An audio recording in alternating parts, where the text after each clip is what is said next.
Greetings, pet shoppers!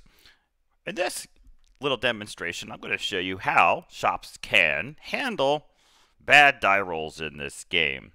We'll have Frogo be first player, and let Frogo have some seriously bad luck. Compared to Canistar, who's going to have amazing luck. And we'll see just how competitive you can be if you choose and shop and play while attempting to mitigate that luck.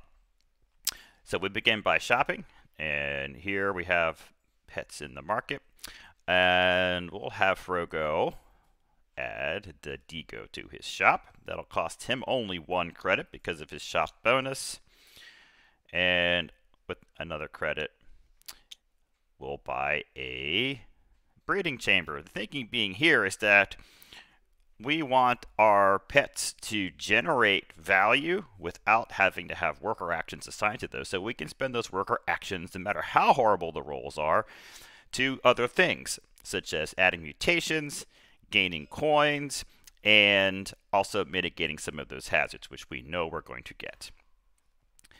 We will replenish. And Canistar has their pick of the litter, so to speak. So Canistar gets a habitat for free, which is going to be awesome. So same choices here. Yug is a really great pet because it's going to give him 2 eyeballs, but that spawn score is pretty high. It's a good thing we know that Canistar is going to get some good luck.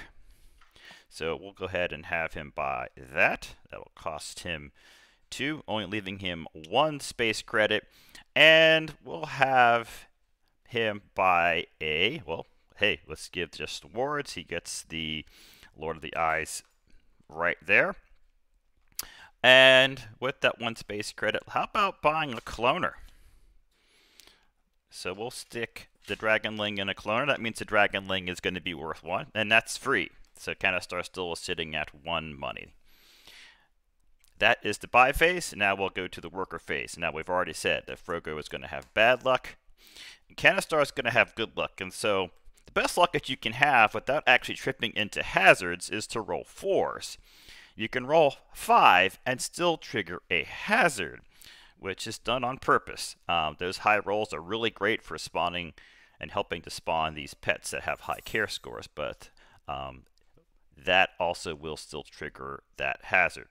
So for right now, let's just say you have the best possible luck without rolling that 5. So we have 2 4s. It's time to assign. Since we're working with this shop, Canistar will put a 4 on here, so Yug spawns. We have the other 4 to do some other things.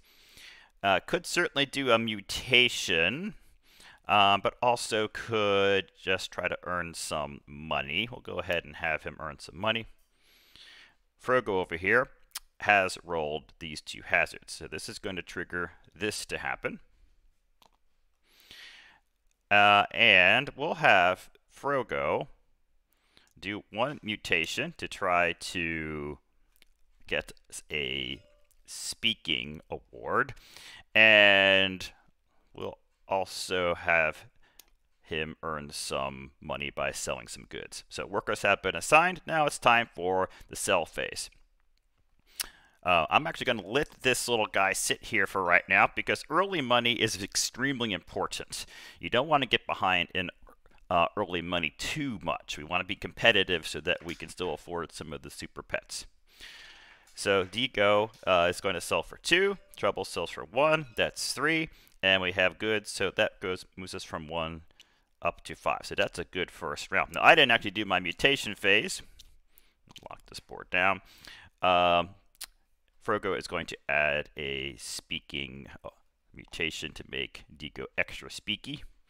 And he has the Chatty Pet Award. Canistar did no mutations.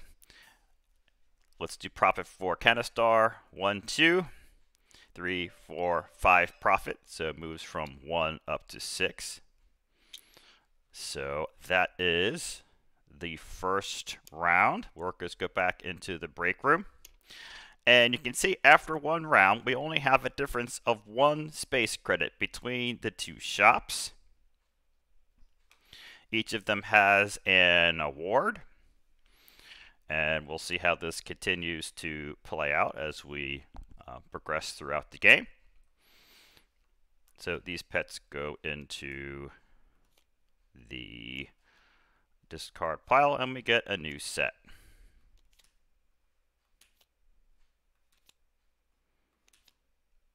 All right, so there are the new pets for the round. First player goes to Canistar. All right, so let's see what we're going to attempt this time.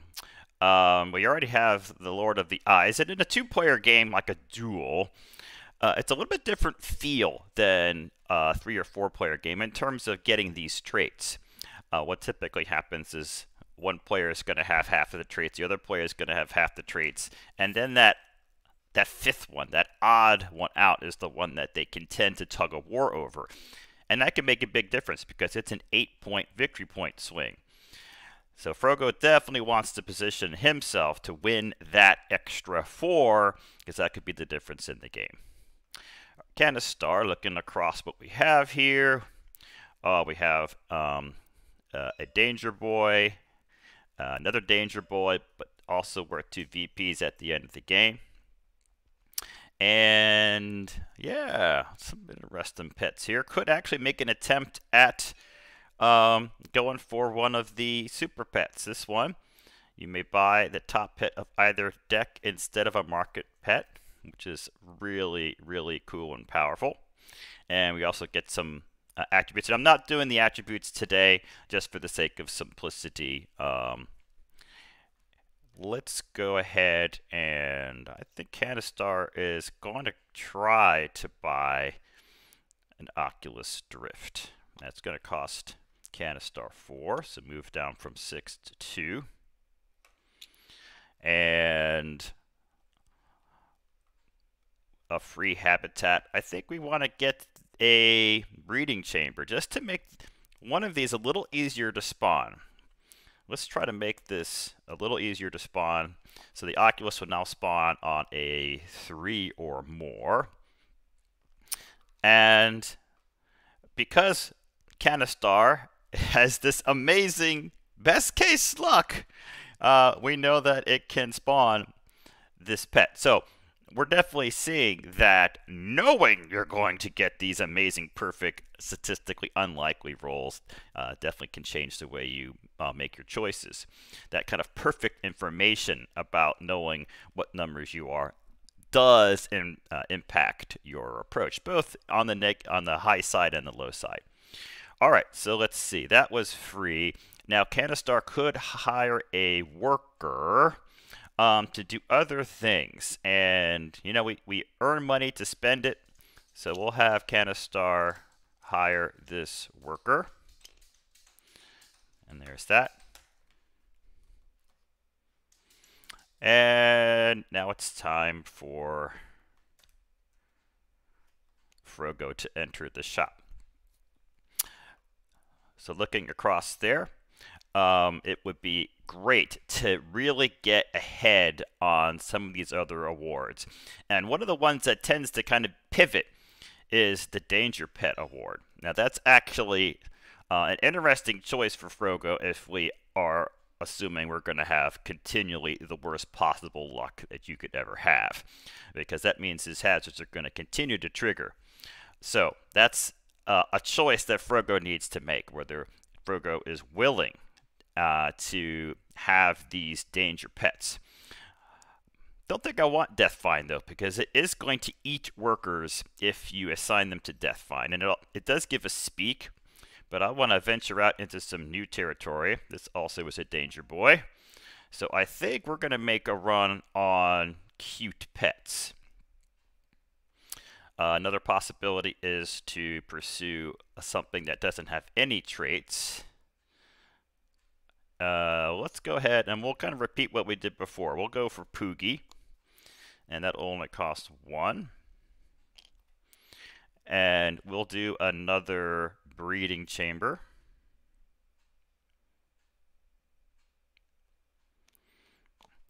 That makes that pet auto spawn.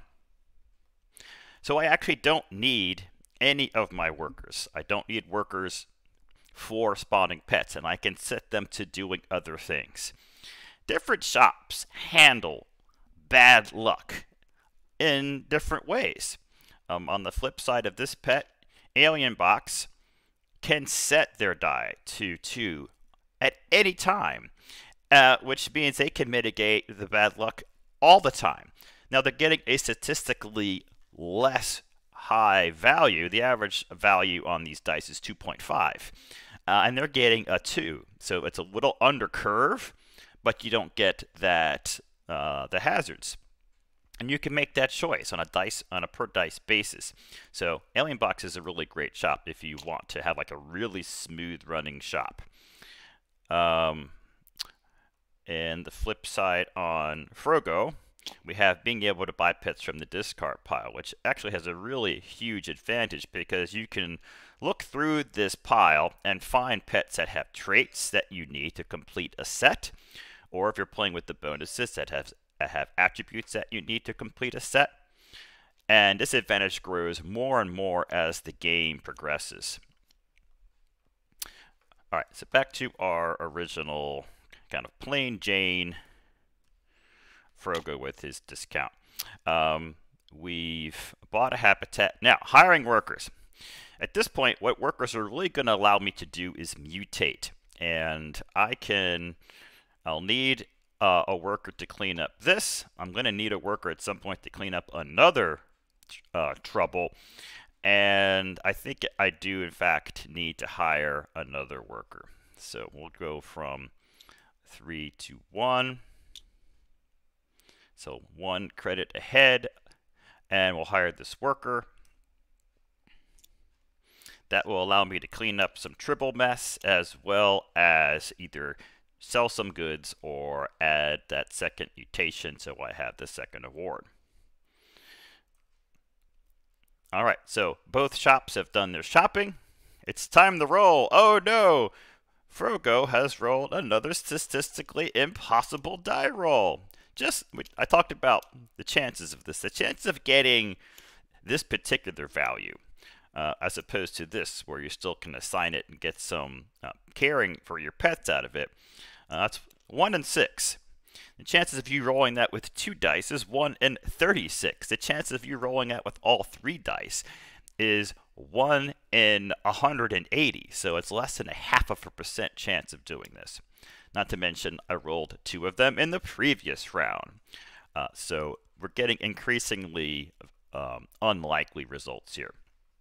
And over here, oh, look, super amazing results again. And let's go ahead and assign workers. We'll assign workers over here. So this worker goes here, this worker goes here. And we have 1 worker left to do other things. Now we could try to get on another one of these mutations, traits for one of these awards. We could go for tentacly, maybe go for cute, or just sell some goods. Let's go ahead and get a little traction on another one of these mutations, one of these traits. So we'll go ahead and assign to there. And so everyone is all good over here. And we'll assign here. So, wow, rotten luck. At some point, I'm probably going to have to break my statistically improbable die rolls to take care of one of these troubles. So if you are following along with the conceit of this exceedingly impossible luck, we are going to have to at least at some point roll something other than one of these in order to take care of this one. Let's flip you over. Hopefully that doesn't seem like it invalidates what I'm attempting to do here. All right, so let's go ahead and assign. We'll do this, and we'll do this, and we have another tribble right there. This one, I don't know why this graphic is off. They're all supposed to take a worker of value 1 or higher. There we go. Okay, so we are all assigned. And let's go ahead and figure out our mutations. So Frogo is going to absolutely grab cute and another cute and grab the cutest pet award. And back over here in this shop, we have one mutation. They're going to grab the tentacle and stick it on to, can really go anywhere. We'll stick it on Dragonling. Maybe stick it right here on the top of his little head like it's a tentacle corn. That's amazing. Love it. All right, those are the mutations, and now we figure out profit for the round. So 4, 5, 6, 7, 8. We go up to 8. And this shop, 1, 2, 3, 4, 5, 6. From 1 to 7, right? 1, 2, 3, 4, 5, 6. Plus 6, yep. So again, we're just 1 behind, even with this completely improbable luck. And we have 2 awards. Everyone goes in the break room. And Frogo was first player. And we'll pitch these pets. Now, we'll say there were a lot of hazard boys on the last draw, which is in some ways not good for Frogo. That's even the luck of the die of the cards that are being pulled has not been the best. Chromodo, nice. When the game ends, choose an attribute for this pet, which you can argue, again, isn't the best pull for Frogo. There are definitely some pets that would have been very helpful for him. For example, pets that can help mitigate bad luck would be Gar. If he could have pulled up Gar and purchased that, then we could have negated the hazard effect of a pet directly above Gar, which would have allowed him, Frogo at that point, to run a completely hazard-free shop. That certainly is a good one. Grabbing a super pet that just generates more money. Kempa set a die here to any side, so we could have one of these super pets spawn. We could just set that die to a 4. And so there are options, even in the super pets, that can allow you to mitigate bad luck. In the chaotic world or galaxy of Alien Petshop. Okay, so we're still going shopping here. Yeah, Chromodo I'm not going to get the Chromodo. I am instead, because I understand that I can't basically spawn any pet with a care score of 3 or more because of the conceit of what I'm doing here.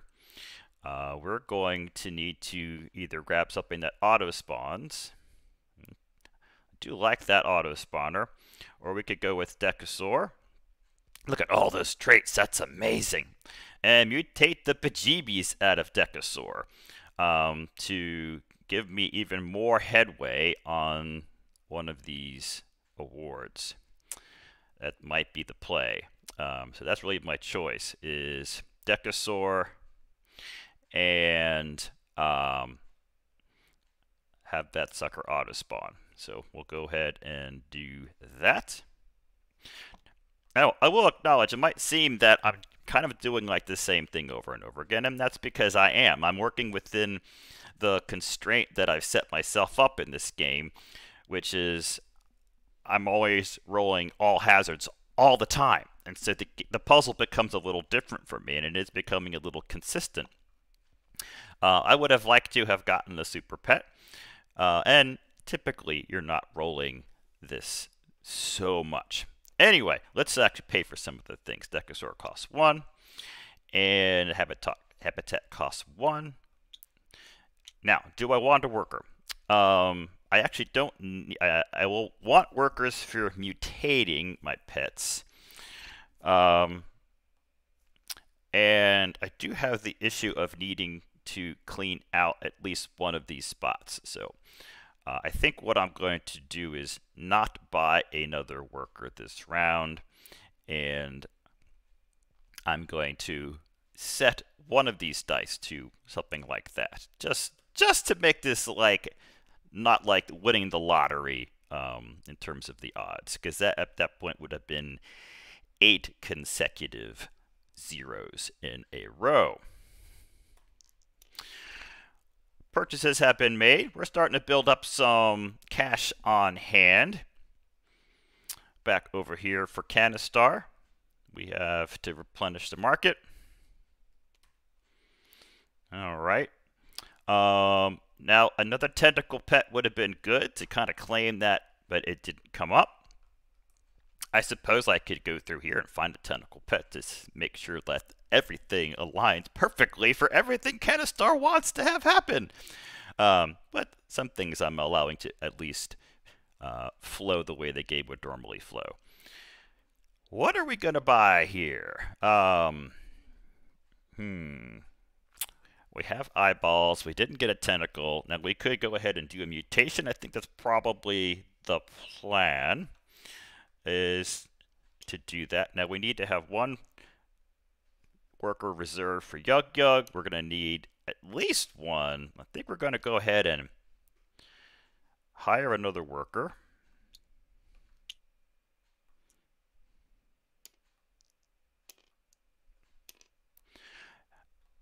And that allows us to do some mutations. So we're always going to do one mutation. We might do two. And then looking at the pets here, Chromodo is still 4 credits and a victory point at the end of the game. We could try to secure eyeballs, and in a multiplayer game of 3 or 4 players, that might be a good play. Let's go ahead and we'll just buy Equus, which is no, we'll buy Chromodo. Solid value. That's an expensive pet though. That's going to move us from 6 down to 2. We get our free habitat.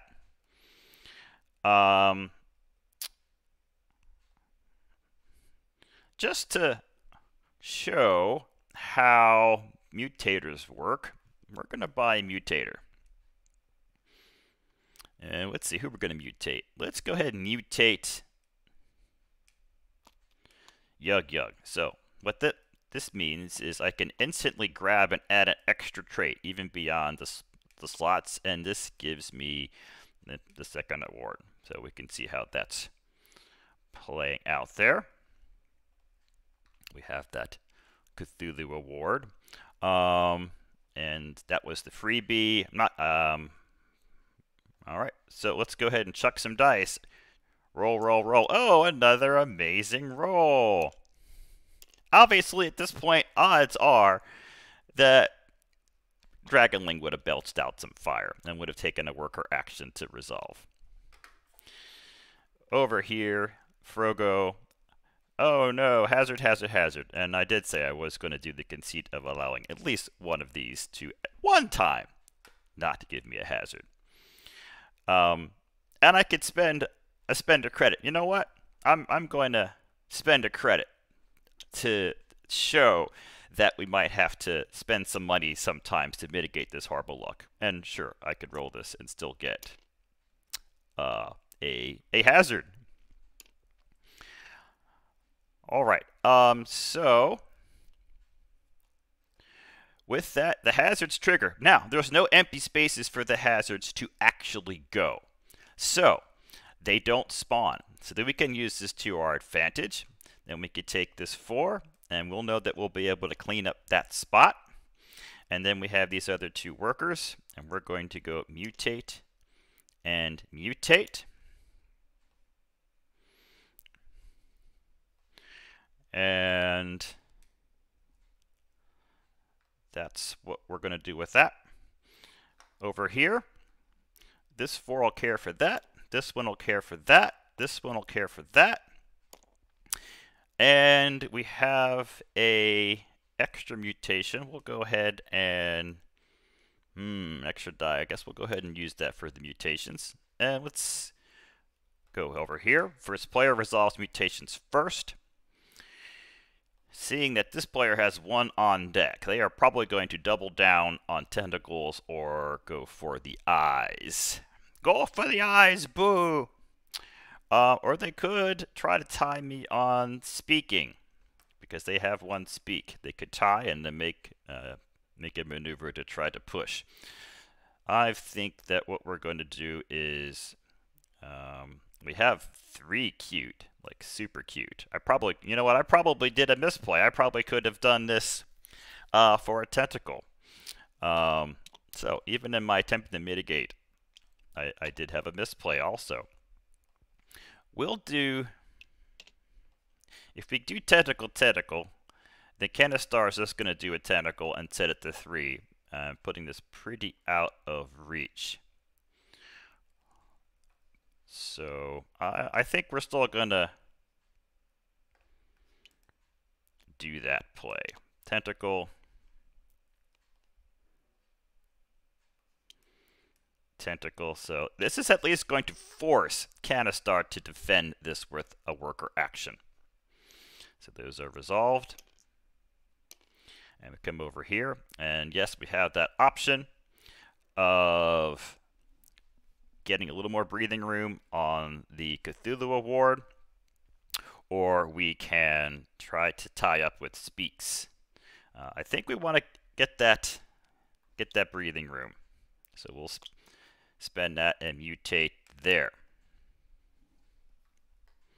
So we're at 3, doing a good job with keeping the war going on for these awards. And let's go ahead and figure out profits. So we have 4, 8, 9, 10, 11, 12. So we go from 2 up to 14. And here Frogo gets 1, 2, 3, 4, 5, 6, 7. And so we go from 4 up to 11. All right, so we are seeing a little bit of a difference. We have 14 versus 11. So it's a difference of 3. Frogo really wants to try to get one of these awards here. That's going to be the difference in how this plays out. If Frogo can kind of keep within that distance of 4, even with these ridiculously bad die rolls. All right, we're about ready to enter the 4th round here. All workers go back. Now this has been removed, so this goes back.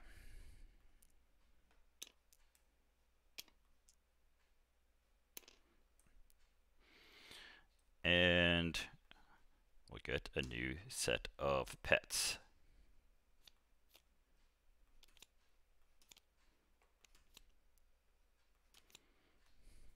Lots of danger boys there. Lots of danger boys. And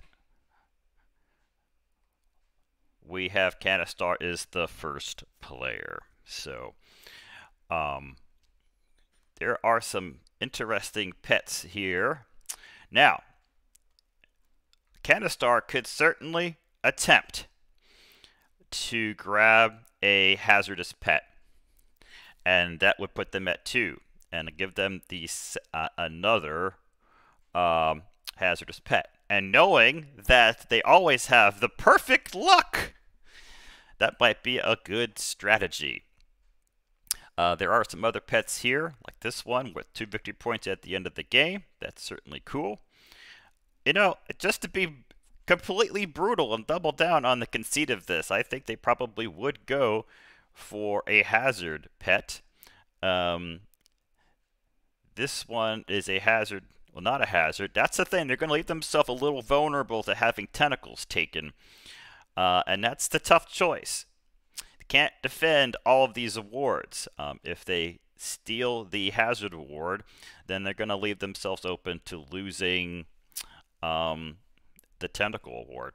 So I think in this case it's going to be kind of a wash. So let's go ahead and, again, they know they had this great luck. Wait, this shouldn't be here. Sorry about that. I was in the wrong deck. Let's go and give that a shuffle. Here we go. This is what we should have. Another normal pet. I don't think that changes the calculus of what this shop would want to do. Which of these hazardous pets? This one is going to eat workers. But remember, we're never rolling hazards. Ever. So we'll buy Wumpus. That'll cost 3. And we get a free habitat. We only have one more round after this one. So this is where pivoting to getting things like Critter City can be useful. Cloners could be useful. We probably need to consider hiring another worker because we do have 4 pets that require workers right now. And that would leave us no spares to do any mutations. We only have 2 mutation slots available on Oculus, so we don't have a ton of mutation room available. Let's go and hire a worker.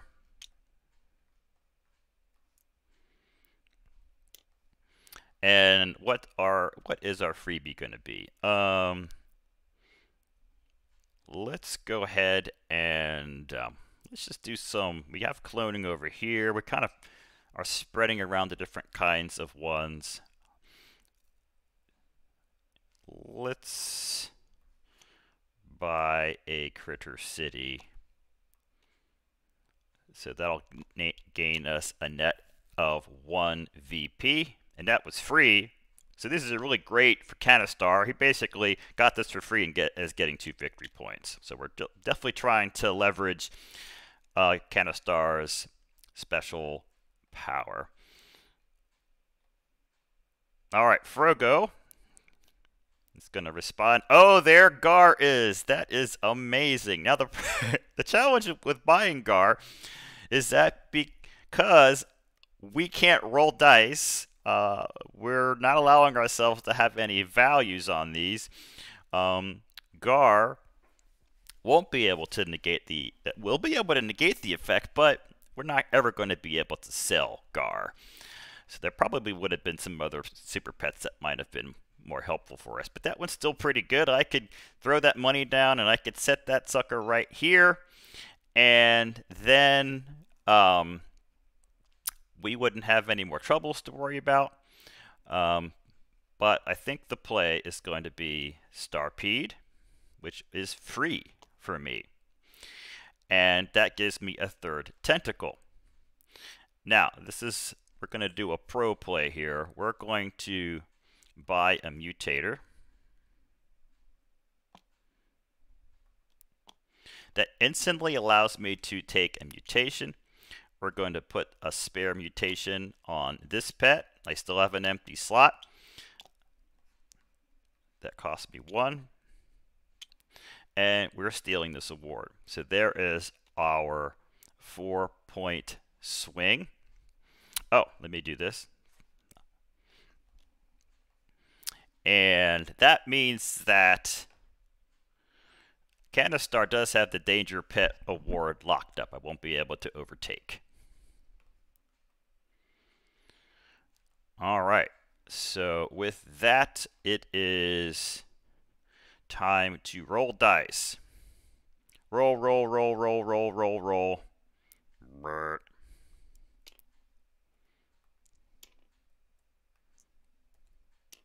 Don't know why that's not rolling over correctly. What are you doing? Here we go. And here, oh, it's amazing. All 4s all the time. All right, so that's going to happen. That's going to happen. That's going to happen. That's going to happen. And we can do a mutation, but we're not going to be able to overtake on tentacles. We could tie for chat. And that's a choice. I think Canistar would probably try to tie for chat and make a play in the last round. So let's go ahead and do that. All right, mutation phase. They're going to go and grab this chatty and make Oculus super chatty. Now, I haven't been using this power about buying a pet from either deck and peeking and all that. I don't think that would have mattered a ton here. I think we've gotten some pretty good pets. All right, so that is all assigned over here in Frogo. I am again going to double down on this conceit. I'm going to spend money to re-roll one of these. Is it fair for me to keep that value? We'll use that to clean up that mess. Hazards, they can't go anywhere. So at this point, rolling the hazards is not going to have an impact on us. So we've kind of weathered the storm. Other than, so that's that, but we're just not getting these spawn numbers either. All right, so this worker is going to go here. And this worker is going to do the only spare mutation. We have one spot left right there. And looking at the competition, we have 3 hearts to no hearts. So putting no pressure on hearts. Now, wouldn't it be amazing if we could do a run on eyeballs? To get to 4 eyeballs would take... I don't think they can do a run on eyeballs. They would have to get to 4. If they had 1 right now, that would do 1.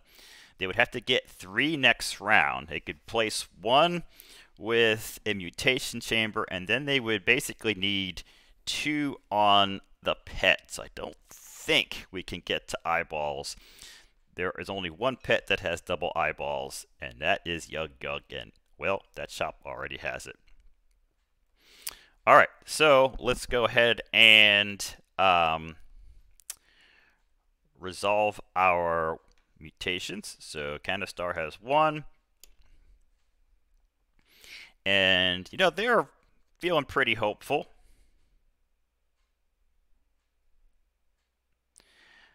Let's go ahead and have them steal the Chattiest Pet Award.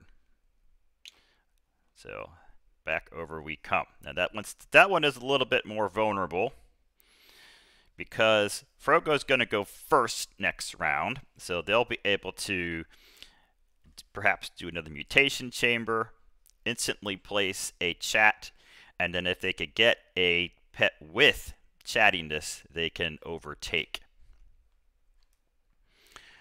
So that's mutations. Now let's go ahead and do our profits. So we have 4,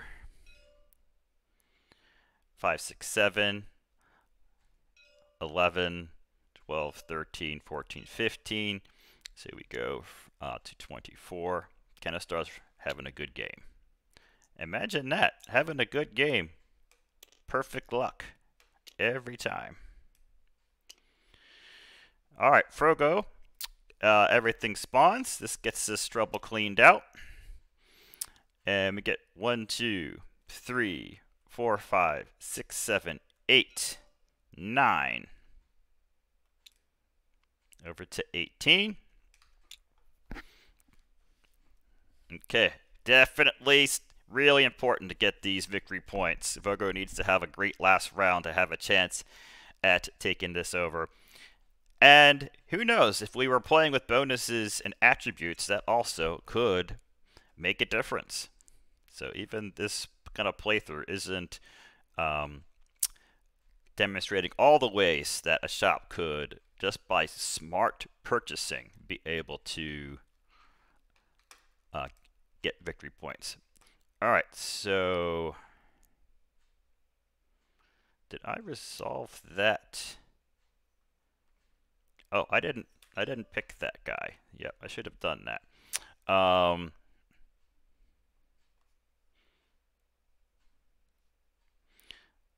think the play would have been to grab this. So we are tied going into the round. To make that last play, we have to pull this card up. Okay. Last round, first player. These go away. I think it's important to mention here, even with the, oh, nice. Does that change? what I'm going to do. I don't know. Whoop, damn it. Sorry for the language.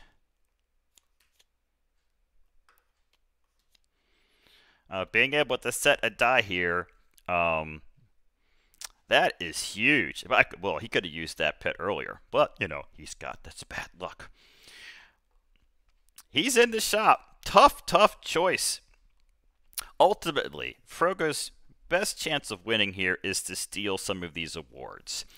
And because he's been running this really lean shop with auto-spawning pets, which is a valid strategy, even if you're not having this awful luck, and spending your workers on mutations, what are we going to do here? Stealing these awards. So can't take the danger award. It's either chatty.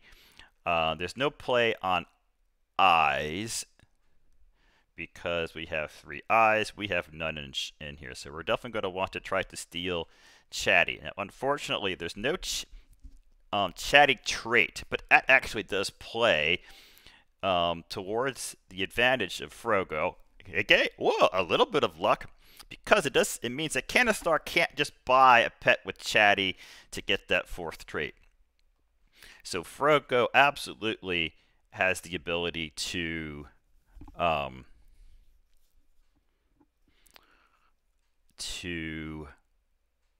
make a push on chat. But what I would like to do is buy Campa. It'll only cost me 3. So if I can spawn him, I'll be guaranteed to get a profit of 1 plus the star, which will be a profit of 2. But to do that, I would have to buy a breeding chamber to get this down to a value that I can generate with 1 die that I set. With this power, I can take a hazard, and I could set this to this, and that would spawn. And I would get recoup that cost, but that's only going to get me a net of 2 credits. 1 for the discount that I have, and 1 for the victory point at the end. So that's a lot of investment just to get 2 victory points. So as tasty as that is, and boy, that would have been helpful earlier. But I haven't had good luck in this game, have I? I think stealing that trait is what we want to do. So,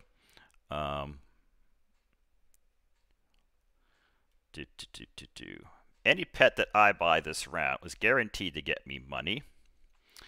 If I roll this one, I'm going to lose a coin. I don't really want that one.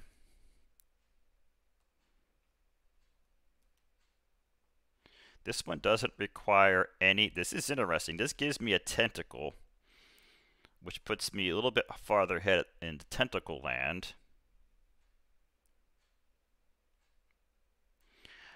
It will grant me 1 VP.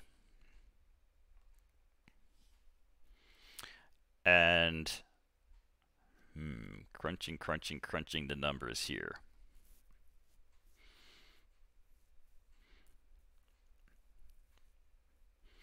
That's 1 VP. That other play from before gets me 2 VPs. This combo gets me 2.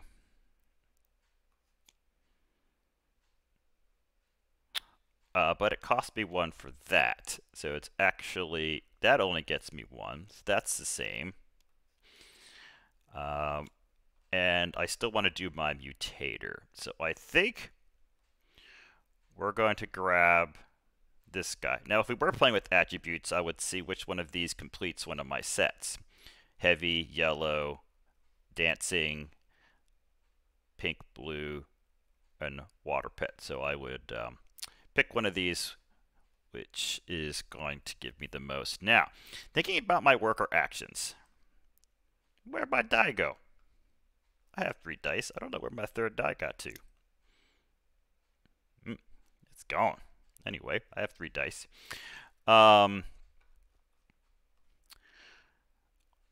I'm thinking about my actions and what's going to maximize my profit. This is going to be free for me. And the question is, do I need to keep some mutation slots open? Because this one has 2 mutation slots that I can use for whatever.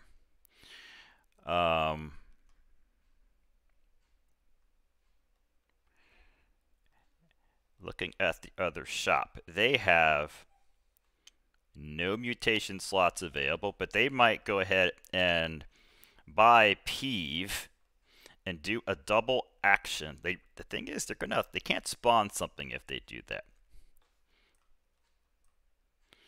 All right, I'm just going to work within the play. 1, 2, 3, 4. 1, 2, 3. There's no other tentacles on board. So if I get this one, that puts me at 5 tentacles. Tentacles is absolutely out of play. The best that this shop could do would be to put 2 workers. Would be to buy this. I mean, they could still take mutations. They could still take the tentacle ward, and we are going to. If I buy the mutator, I want one of these. I want to be able to push this out of the way, and this is supposed to get replenished, so let's see how that affects things. All right.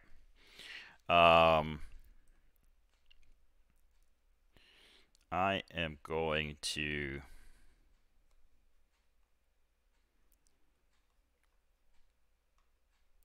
they can ramp on one of these blank pets with a mutator, and they could get 3, and they could pass on tentacles. They can't do it all now, but they'll have to spend a mutator. They'll have to buy the mutator, and they'll tie me up, and I'll be able to see that coming. But to pass on Speaks, we have 3 over here, and I have 3.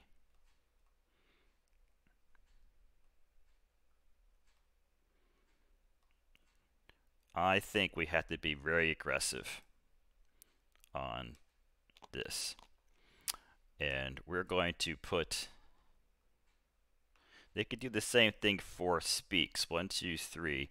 They could ramp up to, they could get to 4 on their buy phase.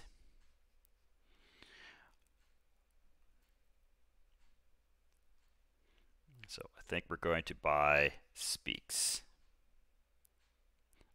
I get Speaks for free. That surpasses, and so now they're going to have to leapfrog, and they can't do that with the single buy. They can't just buy a mutation chamber and take it. And there's no tentacles on board, and there's no Speaks on board to give them that second trait. It's a little luck heading Frogo's way. All right, so that purchase is made over here. Let's see. I think I didn't buy the habits hat. I'm trying to run this right. All right, in the shop we go. So on this last round, things to consider are buying pets that can push you towards an award, buying a pet that gives you a trait, buying a pet that gives you stars. Heck, buying a pet allows you to assign a critter city. If I don't have a critter city, a pet, I can't assign a critter city. How do I not have? Okay, 1, 2, 3, 4, 5. Yep, I'll have 1 less. What are we going to do? Cute is not a play that I can push against. I can't make a run for Cute, or can I? 1, 2, 3.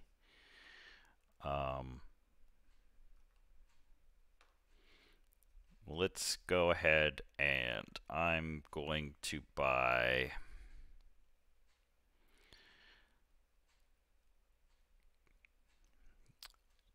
that's going to only net me 1.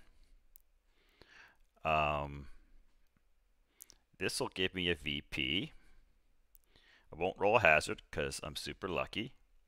So this gives me 1, this gives me 1, and we'll go ahead and buy Campa. We'll get that money back. Really, I could buy this one or Yeet. Doesn't much matter. So this is going to drop me down, but I'll get that back again. So we go from 24 to 20. My free habitat. I'm going to need to have 2 dice here in order to spawn this. And again, I could go for a mutation chamber and tie up on tentacles and then make a push for tentacles. But I only have 1 slot. Let's go ahead and do a breeding chamber so I can get this guy to spawn. Because I need 1, 2, 3, 4, 5 dice. If I don't do that, I'll need 6 dice in order to spawn and get that money back. It's possible. Maybe my play should have been to grab one of these and mutate the bejeebies out of this stuff. But that's what we're doing. That was free. I'm at my maximum workers. I paid for Campa. Let's roll some dice. Yay! Wow, amazing. Just because I can. Put that to 5. And it triggers a hazard, but there's nowhere for the fire to go, so it doesn't matter.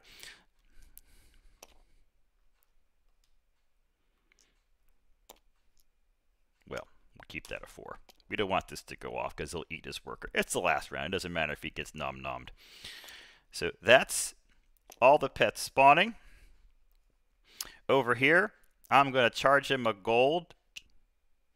Do I need this? No, I don't need it. Wait, where was I? 17? I hope so.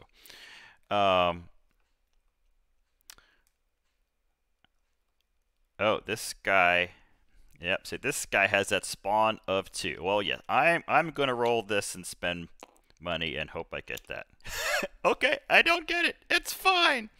Super bad luck.